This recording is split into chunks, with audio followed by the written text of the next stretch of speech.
Welcome to the Shamanism Global Summit, an extraordinary gathering of teachers and healers from around the planet, sharing insights, principles, and rituals for personal and collective healing and transformation.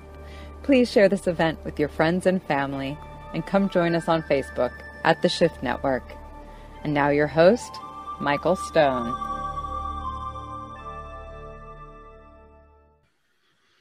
Welcome back, everyone. I am thrilled to have my next guest in this amazing summit, Cheng. He's an author, an artist, a shaman, and he wrote a book called The Map of Desire, which is he's a creator of shamanic tools for self-fulfillment.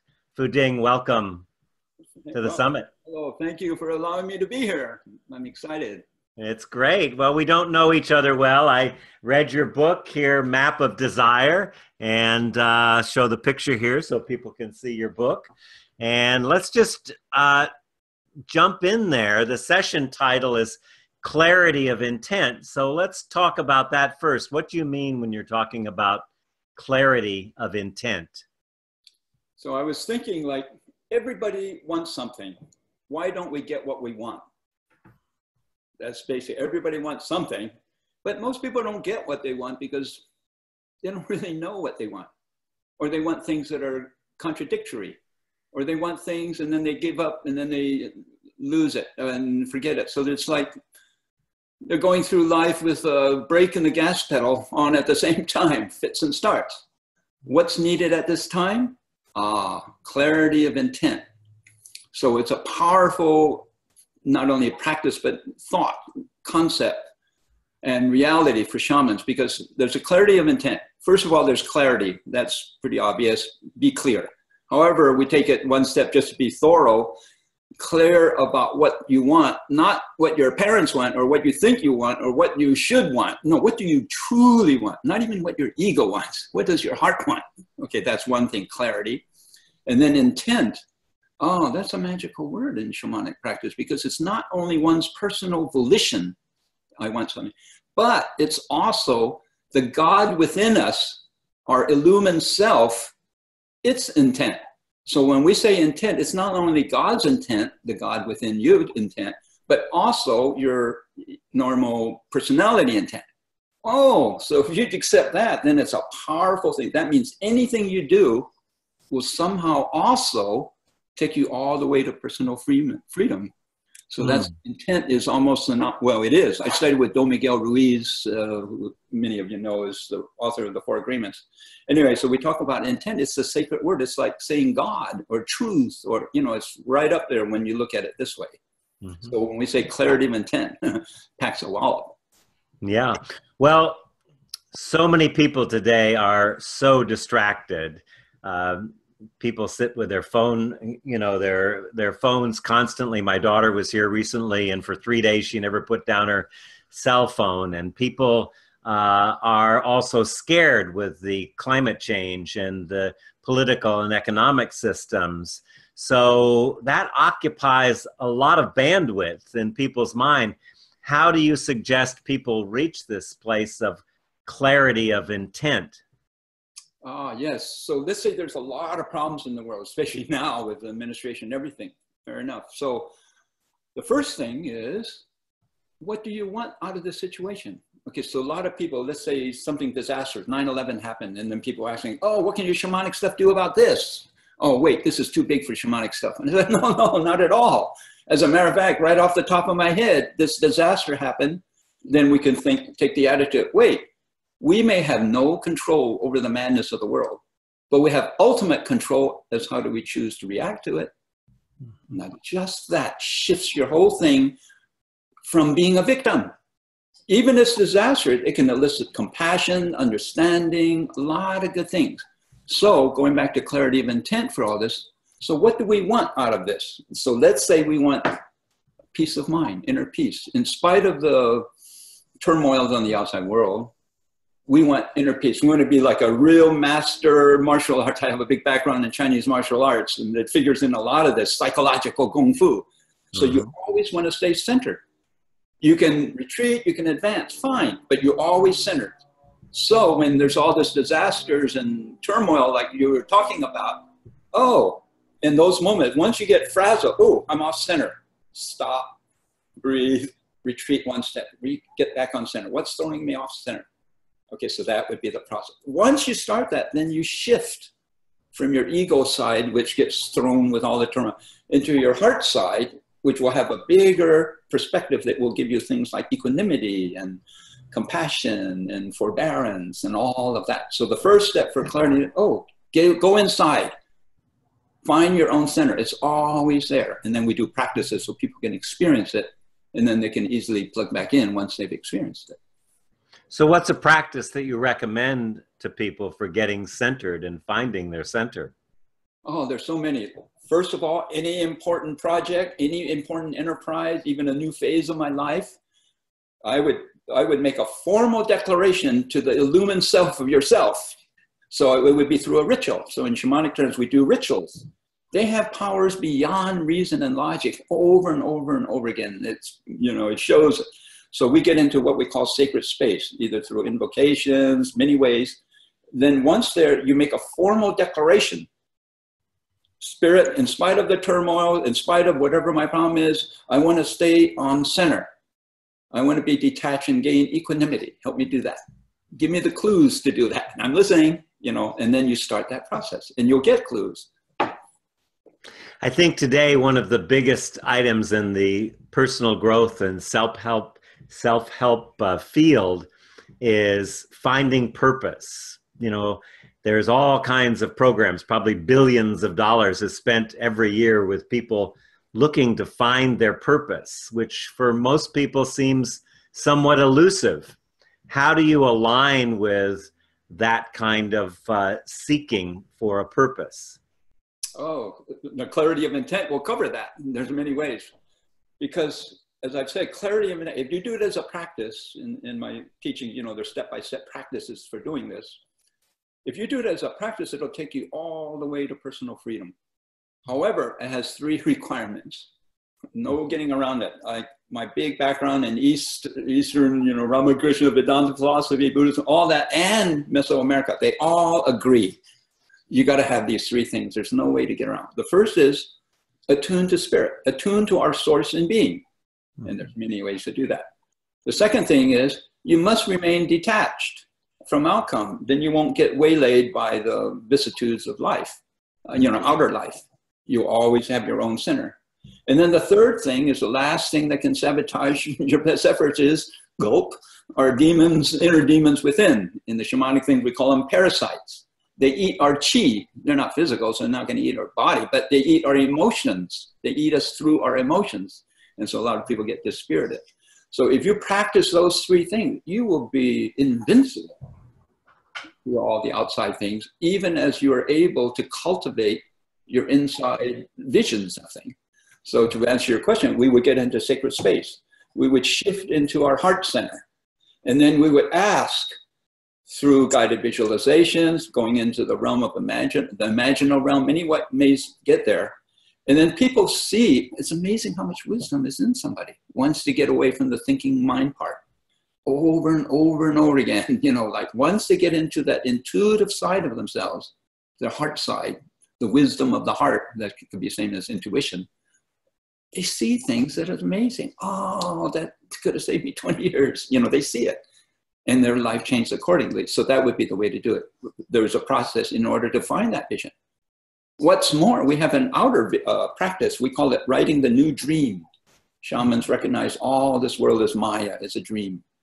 Okay, fine, no problem. But even as an illusion of your dream, create a new dream that is like your own version of heaven on earth. It's a practice, so we cultivate it. Oh, I want a job. Okay, fine, that's one level. And then as you wait, I want to work with people I love and respect. People usually don't put their order in. They just want the money or whatever. No, you want the other part too. I want to have fun doing this job. They don't have to agree or not agree with me, but they have to respect me. I want to respect them and love working. So you put your order in for that new dream and you spell it all out. Same thing with relationships and everything. Then you bring clarity.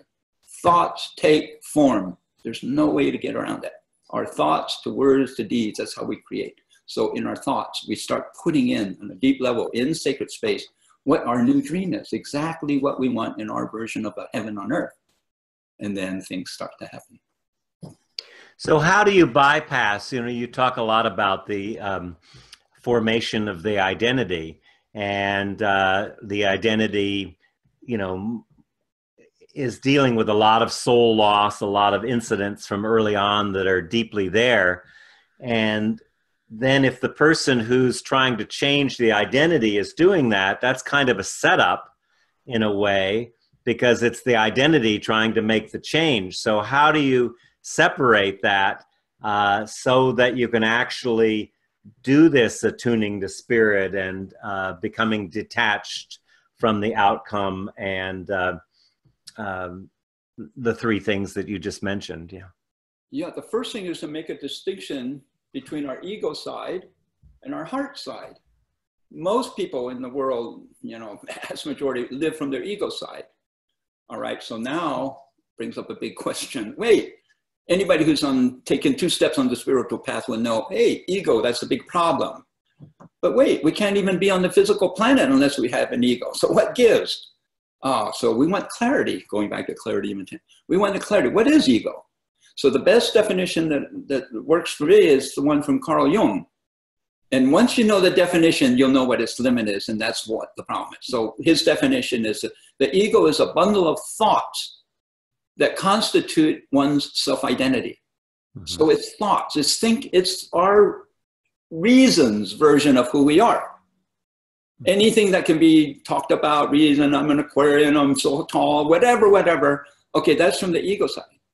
But that does not, the problem is, and here's where the problem is, it does not include the totality of who we are. We're much bigger than our reason and logic in that side. It's invaluable now. I'm not saying it's nothing, but wait, there's a time to use it and a time not to use it. Okay, so if we shift away from the ego side and we shift into the heart side, the heart side is a side that can accommodate the totality of who we are, not only reason and logic, but also dreams, imagination, feelings, emotions, and much more. So we shift. Now we go into sacred space and we actively shift. It's like pushing a different button on your computer. Let's say somebody loves to make pictures and they're in Word. I love making pictures. Pictures should be like this and this and that. But it's still not a picture. No, push the button on Photoshop. Oh, now you're in the realm of pictures. Likewise with our own brain, shift over to the heart center. So as a way to crystallize this as a practice, there's one that's really so easy, and it's one of those simple questions that can change your life. So whenever you want something or you're upset, you can ask yourself, wait, who's upset? Is it my ego or my heart side? Just to ask that question can shift somebody's whole life. Once you're on the heart side, now you're in the realm, the software program, so to speak, that can accommodate the totality of who we are. And so we have a practice. Who's on the throne of our being? Your ego or your heart? So going back to the question of ego, wait, then what's the problem with the ego? There's only a little bit of ego. A lot of ego is essential if we want to be on the physical planet, to use language, society, all that's good. But there's only one part that's bad. And once you know it, you don't have to throw away all of ego. You can just pinpoint it. So that would be self-importance.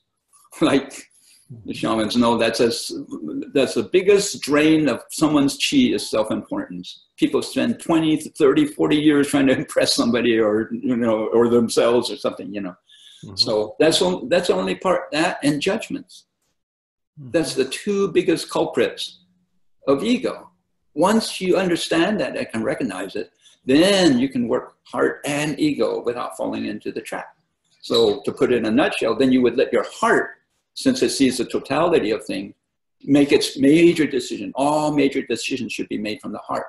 Then when it's clear, then you call in reason. Reason, come in. I want this. Now, help me figure it out, time, money, etc., etc. That's when you use reason. And that's a proper balance. So thoughts don't so easily go away, and mostly we think we are our thoughts. And to get away from that place of self-importance that you talk about and the judgments, they're not going to go anywhere. You know, you've meditated and done martial arts. You know that those things are nonstop. It has more to do with how we work with them. How do you work with them to drop from the thoughts and judgments into this heart space you're talking about? Oh, because once we shift from the ego side, reason side, to the heart side, well, judgment is a function of reason. If you didn't have reason, you wouldn't judge. Okay, now we make a distinction just so we know, we're clear. It doesn't mean everything is willy-nilly, okay, perfect. No, no, no. We still have powers of discernment, or the Buddhist sword of discrimination. It's not about you're good or bad or evil. No, no, no, no, no. Who are we to judge anyway? Right? However, it is very concise about what's truth and what's illusion. Oh, that's a whole other picture. That's the sword, Archangel Michael's sword, and the Buddhist sword of discrimination, as they call it. That's what is dividing truth from the illusions. So once we plug into that, then as we confront our own demons, there's many techniques. Like one thing we do, another whole other thing now, is that, let's say, well, there's a true life experience. Like somebody was really panicked about, he couldn't breathe. He used to have asthma. Okay, so then it turns out that he had a panic attack. All right, so he had a demon of a big panic attack. Why? Okay, so we did a session, and we're going to go straight to ground zero of that thing which is causing him not to breathe. We had to take him to the emergency hospital. You know, it was that serious. Okay, they couldn't find anything wrong, and eventually we did a shamanic thing. Anyway, so we get right down. Why? What's bothering you? He said, oh, I think it's a panic attack, and it's vague. So I said, okay, let's give him a name so we can talk about it. You be Mr. Panic. Okay, now we're in sacred space, and it's in all intuition, no right or wrong. What you see is what you get. Okay, so then, people feel safe to do that. So then he says, okay, I want you to be Mr. Panic. I said, okay, be like a master actor, just be it, no right or wrong again. Okay, so then he said, I'm going to ask you a question, may I? And I said, yes. Okay, why are you bothering this guy so much? You know, you're torturing, you can't even breathe. He says, what do you mean? See, you don't understand. I do wonderful things and you don't even appreciate. All you do is put me down. I said, whoa. You're saying, wait, what good have you done? Oh, you can barely be. Don't you remember when he started this first year? He's on the spiritual path, and he took a big sacred ritual about, this year I'm going to be detached. I really want to learn detachment, because he's launching a big film. Sony paid the money. Whoa, he's so excited. This first feature film, you know, it's so great. And he was all panicky after they signed up. Like, ooh, what happens if it doesn't work? So that was his panic. Okay, long story short. So we went to panic. And once we appreciate, see, I'm giving you a warning, Mr. Panic said, to be detached. That's what you wanted. That guy got it. So long story short, he turned Mr. Panic. From now on, I'm going to call you Mr. Calm. You are a warning for me.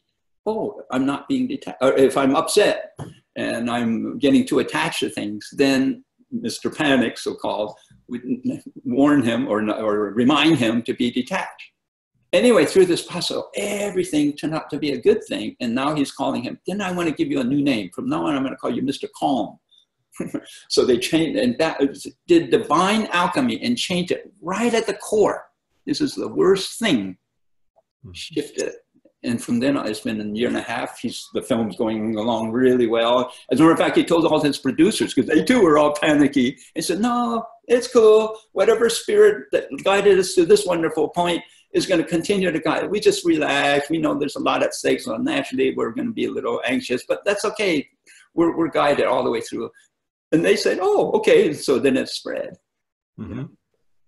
So go back a little bit, Fu Ding, and just talk about how to discern this truth from illusion, because you might see something as truth, or you might be my brother and come in the same family and have a particular truth about the family, and it's completely not my truth. Which one is an illusion, and how do you separate the two? And, you know, some people would say it's just all an illusion. Well, in that way, it's right. But within the illusion, there's a rich tapestry of events, right? We're all living in Maya. Right. But someone said, all spiritual leaders are illusionists who use illusions to transcend illusion.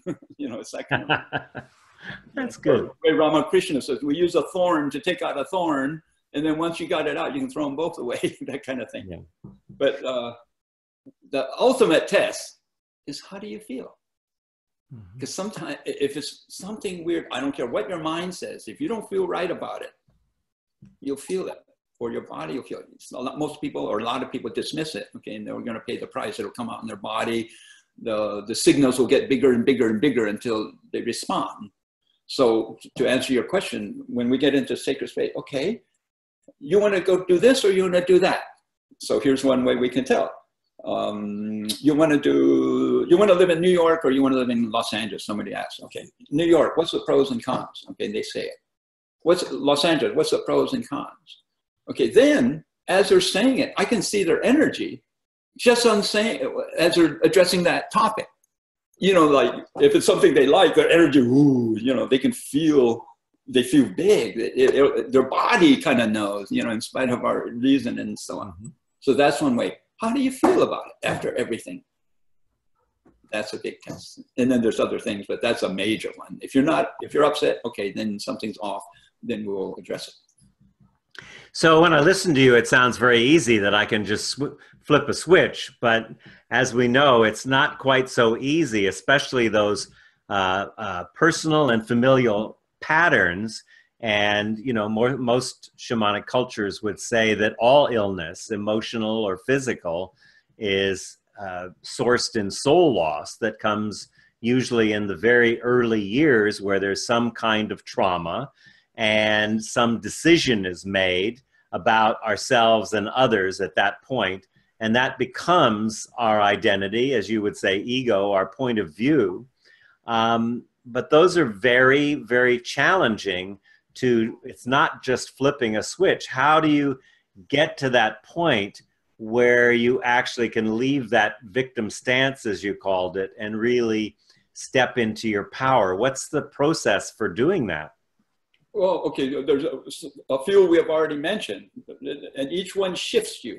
So let's say, for example, like I was saying, oh, we may have no control over the madness of the world, but we have ultimate control how we choose to react to it. Okay, boom, now you're in the driver's seat. We can handle this disaster any way we want. Let's say compassion, whatever. Okay, so that's one shift. Getting into sacred space and then seeing your life from your heart side, your imaginal side. Wow, and let's say we do practice for that new dream we spoke about. Oh, that'll help you. And then they say, oh, this is false. Okay, then you ask about like childhood traumas. A lot of things go back to there, myself included, you know. That's what first, so often I would ask, when's the first time you felt so betrayed? Okay, let's say they had a boyfriend, girlfriend problem. Okay, but then, ooh, it comes back to when he was 6, is an actual true thing. The mother was just putting him down, I'm glad, you're lucky you are so beautiful because it'll hide the ugliness inside. Like, whoa, what mother would say that to their own kid, you know, and from a young age? So of course you got, you know, screwed up. Okay, but to answer your question, once we see that, then usually a couple of things happen. They go up immediately. They know, oh, all my, let's say another truth, all my grief, you know, somebody's sadness, lament, always. Anyway, through this practice, they found out it's not even their own. It was their mother's grief that they were carrying ever since she was 9 because of abuse by the grandfather. I mean, it's just complicated. But going back to your thing, yes, this does start in childhood. And we jump right into ground zero of those traumatic moments. And we do that divine alchemy. So we change it at the very source. We like to think we're taking care of the head of the monster, so to speak. It has 12 tentacles. Each tentacle, one influence your love life, your career life, whatever. But let's say they all have a problem with this girlfriend. Oh, but it all came down to one problem. It's too much self-importance, you know, or they're judged. You know, it comes down to one thing. Where did that come from? Oh, because the mother judged them all the time, all the time, all the time. But once you turn that at the head of the monster, then everything generally improves decidedly. Now, to answer your question, but it keeps coming back, right? They've spent 30, 40, 50 years cultivating this pattern. How can they switch that fast? Well, in my experience, they can't switch it that fast, but they do switch it. So let's say typically nowadays in maybe 5 or 6 months, they have a decided uptake, improvement on the thing. Then we caution them. That thing will still come back now. Don't think it'll just go away. However, don't fall into this trap. Your ego will say, see, nothing works, nothing works. It's come back, you feel that. No, we call it the ghost. In that it has the facsimile, the simulacrum of the old order, because the momentum is going on all that time, so it naturally comes up. So let's say you feel angry, that old issue, let's say. Oh, on one level, you don't say, get the fuck out of here. No, you don't want to say that. That'll just bring in more anger. You say, oh, thank you, but no thank you. It's like doing impeccable Kung Fu strategy, the least effort to get what you want. I don't want them around. Be very polite. Okay, then we know it's the ghost. So don't let it throw you off. Just keep back on your course. And then it's a process. So we even say 5 steps forward, 2 steps back. It's a process. You go up, back, and that's just the way life is. Enjoy the process. It's like ever since we were a kid learning how to walk or ride a bike or whatever. That's the part of it. That's the process. Now, you talk about moving basically from the head to the heart, but my experience, particularly in this day and age, is that most people are not very present in their body. And I'm wondering what your thoughts are about, we've got 50 trillion cells in our body. Each one is like a library of Alexandria. What's the role of the body in this kind of transformational shamanism that you're talking about? Real important, very important. Like we do a lot through our body. So a lot of times we get to say things like, your body knows. Let's say, for example, real common thing. Let's say you're at a restaurant. Should I get pancakes or should I get or let's say chicken or a steak or something? Let's say you're making that decision. Mm-hmm. You can do this. Okay, imagine eating that chicken. Okay, now it's down, it's delicious or not, whatever. Okay, what does it do to your stomach? Okay, now imagine eating the beef. What does it feel like? Okay, then you'll sense things. You're putting attention on it. If you put your attention on it, you'll see things. Most people don't put attention on it, they dismiss it. But now we constantly listen to your body. So, after I eat the beef, it feels like I ate a bowling ball. Okay, I'm gonna lay off it for now. And then, so your body will tell you, and even of big things too. How does that make you feel? As a matter of fact, that brings up a good question. Like, how do we get into that ground zero of those traumatic moments? Mm-hmm. Okay, some people are vague. They don't know where it comes from. So you have to kind of, wind your way into it. So what we do is we say, okay, you feel, let's say, how can I help you? Okay, I'm really angry about blah, blah, blah, blah. Okay. I want you to see now we want to stay away from the head. Like another practice we say, feel the feelings, but drop the stories. You've probably never heard of that, but that's a powerful one. So if you feel the feelings, then I would ask, now we're in sacred space, let's say, okay, that anger, that hatred, where in your body does it happen? Mm-hmm. That's a way of putting the attention on it without getting caught in the head, right? We're walking a razor's edge here. Okay, so then they say, in here, I feel so much grief, it's in my heart, and maybe some tears in my eyes. And say, okay, I want you to jump into right in the middle of all that anger. So you are in a world of anger now, as far as, then they say, how does it feel? Okay, then they'll say, I just feel like life is desperate or something. I can't breathe, it's so suffocating and whatever. And we keep following it through, and over again, if you grab the bull by the horns, you'll find there's no bull there. So it's kind of like that example of Mr. Panic becoming Mr. Calm. Once we jump right into it, and you're entering through your body, through your feelings, your sensual attunements. And I feel really, so what happens is that it automatically shifts. So that anger, like in my own case, I went through something, I was really enraged about something, and then pretty soon a different feeling, what's that? I'm asking myself, the color of it is blue. It's grief. And then after another 10 minutes, like, wait, what's this feeling? I can't put a name on it, trying to find a word.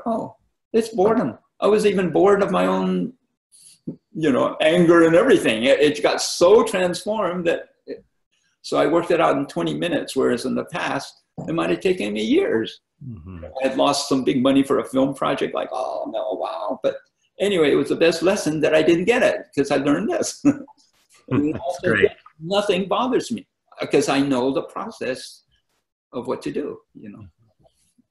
Or I think we also can shorten that being bothered. I went in the ocean here the other day and jumped in with my brand new car key in my pocket. And it took me a good half hour to let go of beating myself up around that. Any tips on speeding up the process? Yeah. It's like fertilizer for our growth. They're tools. They're not the thing itself, but they're invaluable tools. Yeah. You talk in your book about instinctual desire. Can you expand on that concept, Fuding? Yeah, like let's say in the world of emotions and feelings and instinct. Mm-hmm. So Jung makes this really clear. So we have, going back to desire, we're talking about map of desire, there's all kinds of desires. So at the beginning, there's one thing is instinctual desires. That's what we're born with. And thank God for that. We can do so many million of things, drinking, knowing how to breathe. Everything is all instinct. So it's part of nature. That's the good news. Okay, but at a certain point, you were part of society. We as Homo sapiens is part of society. That means language. That means getting along with the conventions, the wisdom of that time, etc. That's a pulling away from your instinctual desires then. So Jung makes a point. Oh, it's necessary if you're going to get along and mature in a society. So we want to make clear what the instincts is and not. If you did not, you would fall for impulses that just overwhelm you.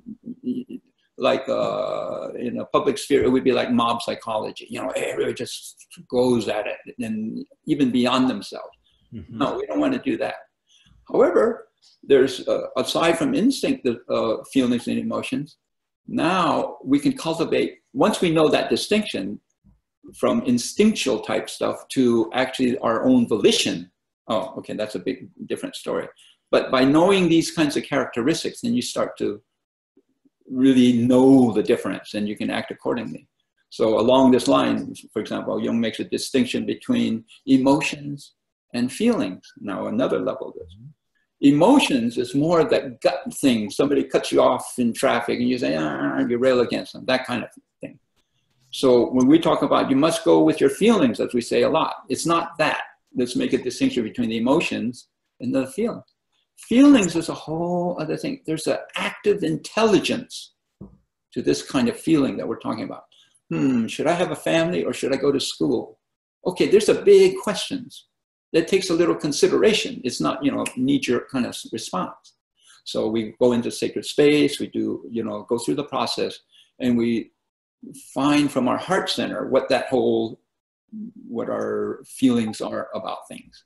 And we will know the distinction between emotions and feelings. Feelings you would really want to respect. Like we said before, your biggest decisions would come from your heart, would come from feelings. They won't come from reason, they won't come from instinct. I don't know if I answered your question, but anyway. Yeah, no, it's interesting because I think of feelings as more immediate, and emotions things that we carry with us, like anger or sadness or grief. So feelings for me generally would be something that I would notice and let pass, whereas where I was looking at the emotions, there would likely be work there because it would be something that would be being carried. Is that the opposite of how you're seeing it? Everything's the same except the words. Yeah. Right. And Jung says, we have a paucity of words for emotions and feelings. We got plenty for anger, but when it comes to this kind of thing, there's what? Feelings and emotions. It's too clunky, too clumsy. But so I'm not hung up on the words, but I am conscious of the difference. Oh, okay. There's a difference between, what so we're aligned in that thinking then. Yeah, there is a distinction, and we want to know that.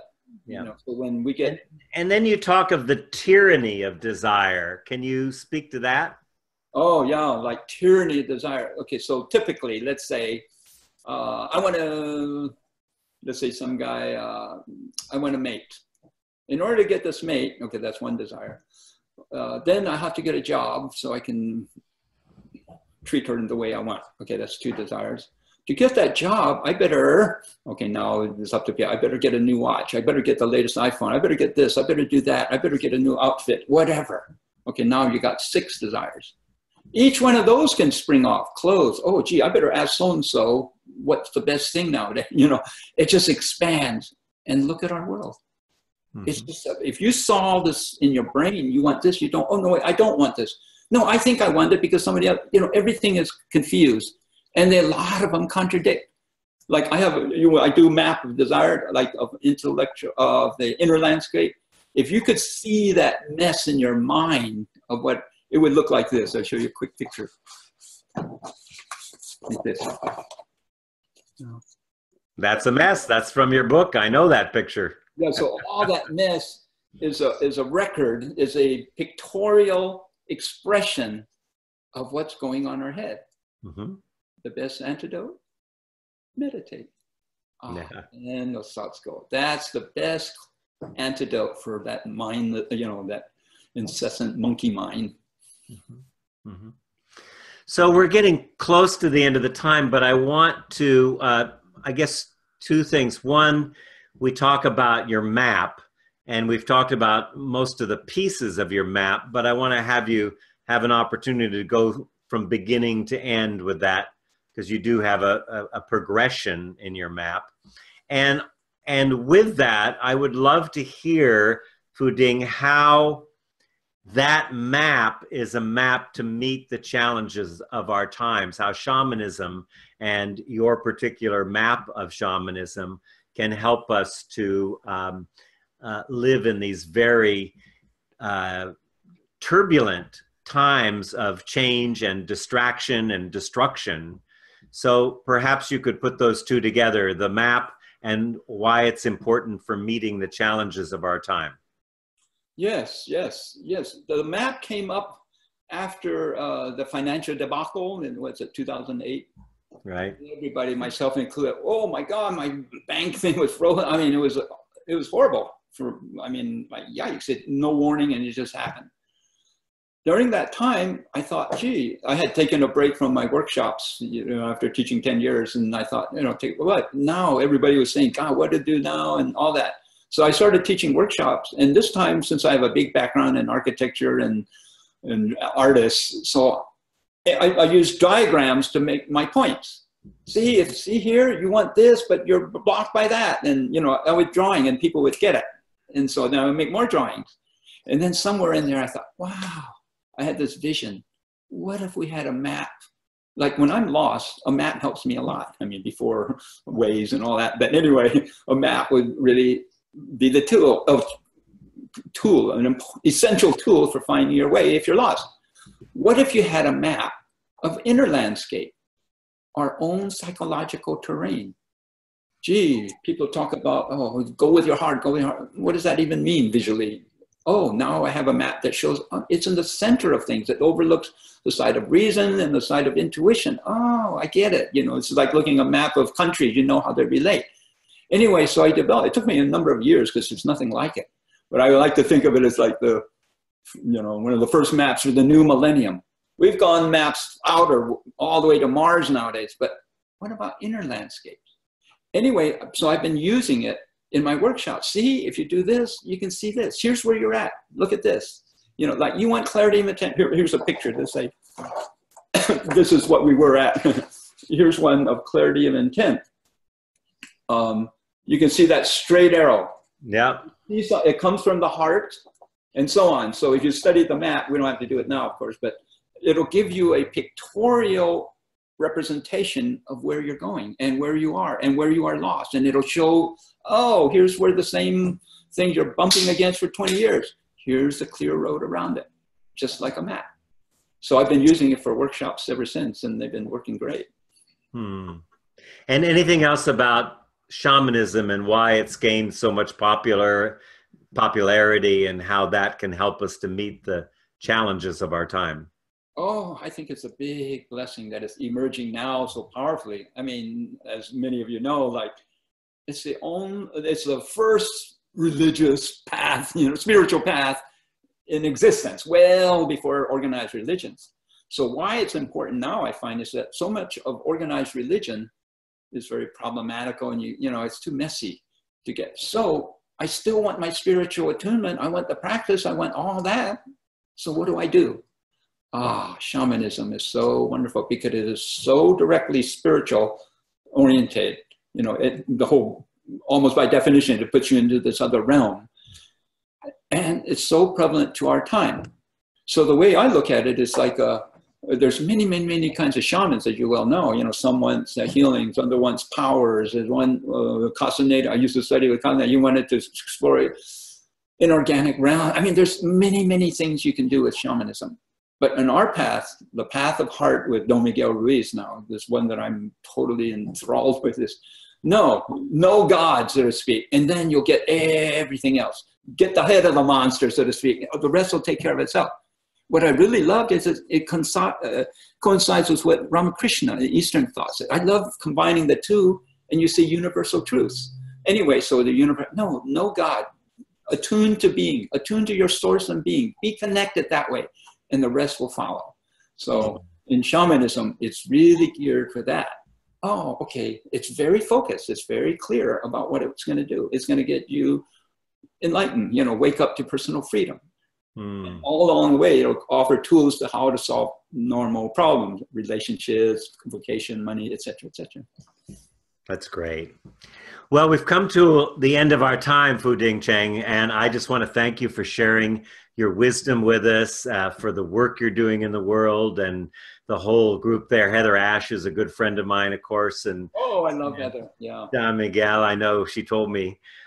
So it's just really great to have you on, and I'm sure you resonated with many of the people listening. And again, your book is called Map of Desire. I will show the cover here again, since we're now on video. And thank you from all of our listeners, and thank you all for listening today. I'm so grateful to have a chance to spread the teachings. Ever since I woke up with Don Miguel, what am I going to do with this stuff? So I've dedicated my life to spreading the deepest wisdoms of the widest number of people. These books and online courses and stuff are all part of it. Wonderful. Many blessings, my friend. Thank you, everybody, for listening. And it's a joy to spread these teachings. Thank you for joining us for the Shamanism Global Summit, brought to you by the Shift Network. For more information about joining our global community who are awakening to their divine humanity and taking inspired action, visit theshiftnetwork.com. To learn more about the entire Shamanism Global Summit collection of teachers and healers, or to add all these interviews to your personal library, visit shamanismsummit.com/upgrade. Thank you again for gathering with us and for sharing this empowering path with your friends and family.